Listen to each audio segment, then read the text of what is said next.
During its first 1,000 years, the Church's saint-making process had been relatively haphazard and decentralized.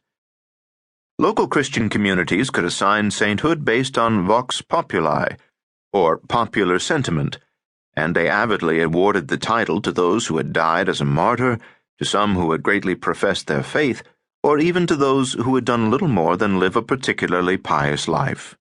The result was an explosion of locally proclaimed saints.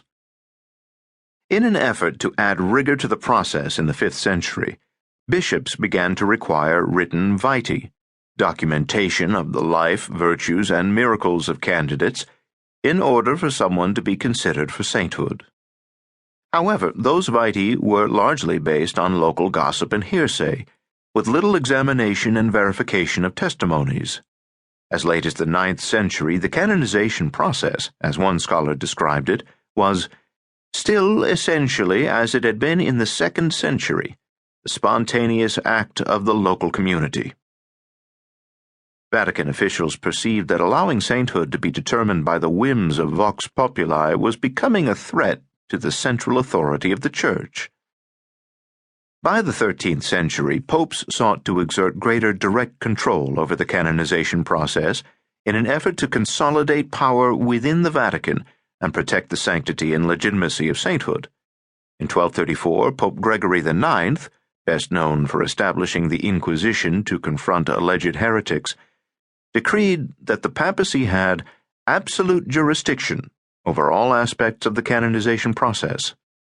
Under subsequent reforms, the framework, standards, and procedures of determining sainthood were formalized and centralized within the Sacred Congregation of Rites, the Vatican's Committee of Cardinals that oversaw and vetted all papal canonizations.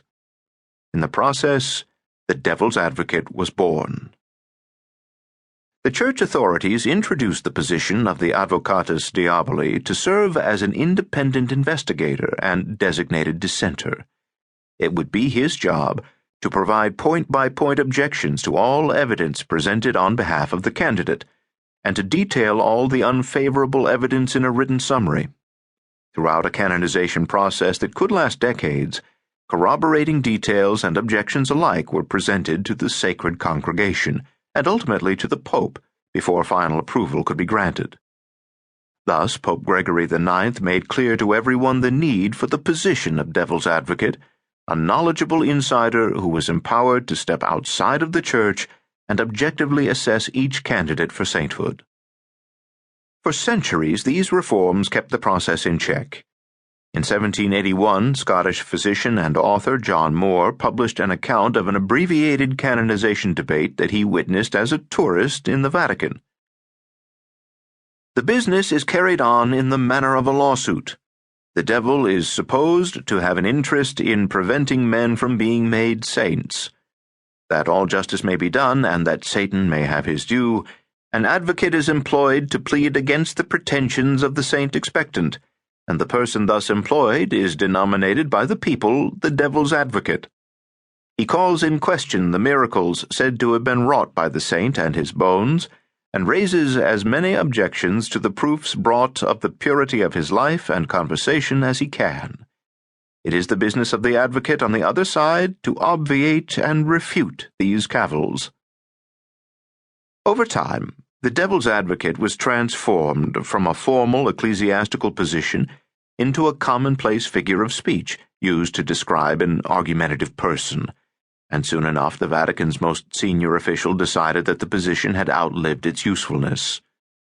In 1983, in an effort to streamline the canonization process, Pope John Paul II issued an apostolic constitution reducing the number of miracles required from 4 to 2, and eliminating the office of the devil's advocate. The reforms were intended to foster a more cooperative spirit by making the process simpler, faster, and far less adversarial. Subsequently, Pope John Paul II produced more beatifications, 1,338, and canonizations, 482, in some 20 years, than all of his 263 predecessors combined over almost 2,000 years. With fewer requirements and the removal of an independent and dissenting voice.